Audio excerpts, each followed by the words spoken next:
വിഷു റെസിപ്പിയിൽ ഇന്ന് നാലാമത്തെ വിഭവമായ ഈ പഴുത്ത മാങ്ങ വെച്ച് പായസം ഉണ്ടാക്കാം. മാമ്പഴ പ്രഥമന. അതിനുവേണ്ടി ഇതെല്ലാം തൊലിയെല്ലാം ചെത്തി അരിഞ്ഞെടുത്തോണ്ട് വരാം. ഇത് അരക്കപ്പ് ചവ്വരിയ. ഈ ചവ്വരി ആണെങ്കിൽ നന്നായിട്ട് കഴുകി ഒരു 1.5 ഗ്ലാസ് വെള്ളം ഒഴിച്ച് ഒന്ന് വേവിച്ചെടുക്കാം. 2 ടേബിൾ സ്പൂൺ നെയ്യ് ഒഴിക്കാം. അതിലേക്ക് ഈ മാങ്ങ അരിഞ്ഞതിടാം. അല്ലെങ്കിൽ മിക്സിയുടെ ജാറിലിട്ടൊന്ന് അരച്ച് വേണേലും ചേർക്കാം. ഇതിൽ ചെറിയ തീയിലൊരു 5 മിനിറ്റ് ഇരിക്കട്ടെ. ഇടയ്ക്കിടയ്ക്ക് ഒന്ന് ഇളക്കി കൊടുക്കണം. ഇതിപ്പോൾ 5 മിനിറ്റായി. ഒന്ന് ഉടച്ചു കൊടുക്കാം.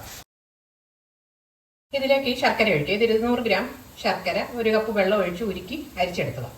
അതിലേക്ക് ഒഴിക്കാം. ഈ ചവ്വരി വേവിച്ചതുകൊണ്ട് ഒഴിക്കാം. ഒരു ഞുള്ളുപ്പിടാം ഇതിൽ.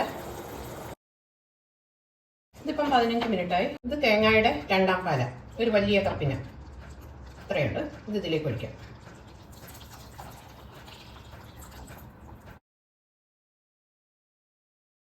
ഇതിലേക്ക് 1 ടീസ്പൂൺ ഏലക്കാപ്പൊടി ഇടാം.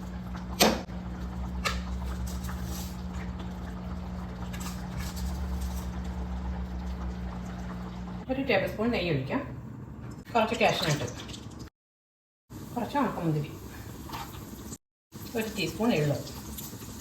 ഓഫാക്കാം. ഇനി ഒരു അരമണിക്കൂറോളം കിടന്നിത് നന്നായിട്ടത് വഴറ്റിയെടുത്തു. ഇതിലേക്ക് 1 ഗ്ലാസ് 1ാം പാൽ ഒഴിക്കാം.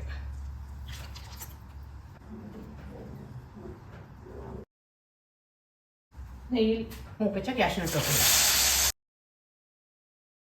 ഇനി ഇത് അടച്ചൊരു അരമണിക്കൂർ വെച്ചേക്കാം. ഇനി ഇതൊന്നെടുത്ത് നോക്കാം.